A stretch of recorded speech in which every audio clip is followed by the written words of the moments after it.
Diabetes. Diabetes শরীরের একটি বিপাকজনিত সমস্যা, যেখানে রক্তের গ্লুকোজ স্থায়ীভাবে বেড়ে যায়। ডায়াবেটিসের পূর্বাবস্থাকে প্রি-ডায়াবেটিস বলে। বংশগত বা পারিপার্শ্বিক কারণে ইনসুলিন নামক হরমোনের নিঃসরণ কমে গেলে বা ইনসুলিনের কার্যক্ষমতা কমে গেলে বা এ দুয়ের মিলিত প্রভাবে এ অবস্থার সৃষ্টি হয়। ইনসুলিন শরীরের অগ্নাশয় নামক একটি গ্রন্থি থেকে নিঃসৃত হরমোন। ইনসুলিন রক্তনালী থেকে গ্লুকোজকে দেহকোষে প্রবেশে সাহায্য করে। দেহকোষের বা শরীরের সকল কাজের জন্য এই গ্লুকোজ প্রয়োজন। ডায়াবেটিস প্রধানত 4 ধরনের: টাইপ 1, টাইপ 2, গর্ভকালীন ডায়াবেটিস। টাইপ 1 ডায়াবেটিস হলে অগ্নাশয়ে একদম ইনসুলিন নিঃসরণ করে না। টাইপ 2 ডায়াবেটিসের ক্ষেত্রে ইনসুলিন প্রয়োজনের তুলনায় কম থাকে এবং একই সাথে ইনসুলিনের কার্যক্ষমতা কমে যায়। ডায়াবেটিসের ঝুঁকিসমূহ। পরিবর্তনযোগ্য নয় এমন ঝুঁকিসমূহ হচ্ছে: বয়স বেশি হলে, যাদের বংশে বিশেষ করে মা-বাবা, ভাই-বোনের ডায়াবেটিস আছে। পরিবর্তনযোগ্য ঝুঁকিসমূহ হচ্ছে: যাদের ওজন স্বাভাবিকের থেকে বেশি, যারা ব্যায়াম বা শারীরিক পরিশ্রম করেন না, যারা অতিমাত্রায় ফাস্ট ফুড খান বা কোমল পানীয় পান করেন, মহিলাদের মধ্যে যাদের গর্ভাবস্থায় ডায়াবেটিস ছিল, যাদের প্রি-ডায়াবেটিস আছে।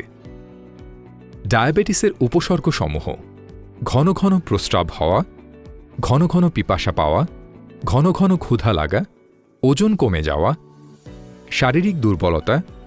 এখানে বিশেষভাবে মনে রাখতে হবে 50% ক্ষেত্রে কোনো উপসর্গ নাও থাকতে পারে।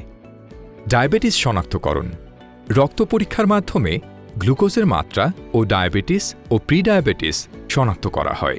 ওজিটিটি পরীক্ষায় প্রথমে সকালে খালি পেটে রক্ত পরীক্ষা, যা হতে হবে রাতের খাবারের 8 থেকে 14 ঘণ্টা পর, ও দ্বিতীয়বার 75 গ্রাম গ্লুকোজ 250 থেকে 300 মিলিলিটার পানিতে গুলিয়ে খাওয়ার 2 ঘণ্টা পর রক্ত নিয়ে পরীক্ষা করা হয়।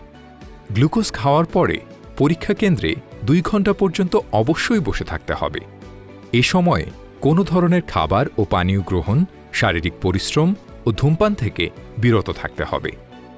রক্ত পরীক্ষার ফলাফল: ওজিটিটি পরীক্ষায় খালি পেটে রক্তের গ্লুকোজের মাত্রা 6.1 মিলিমোল পার লিটার এবং 75 গ্রাম গ্লুকোজ খাওয়ার 2 ঘণ্টা পরে গ্লুকোজের মাত্রা 7.8 মিলিমোল পার লিটারের নিচে হলে তাকে স্বাভাবিক ধরা হয়।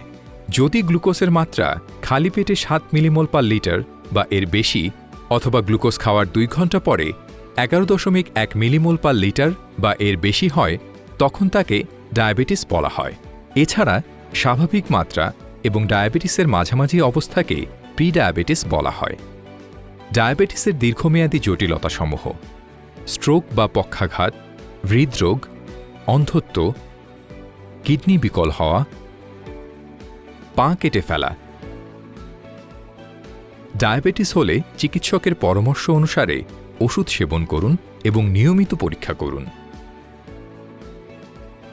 ডায়াবেটিস প্রতিরোধের ক্ষেত্রে পরিমিত পরিমাণে সুষম খাবার খাওয়া, নিয়মিত শারীরিক পরিশ্রম ও ব্যায়াম করা, ওজন নিয়ন্ত্রণ করা, ধূমপান ও তামাক সেবন না করা, দুশ্চিন্তামুক্ত থাকার চেষ্টা করা অত্যন্ত গুরুত্বপূর্ণ। ডায়াবেটিস ও উচ্চ রক্তচাপ প্রতিরোধ সম্পর্কে সামাজিক সচেতনতা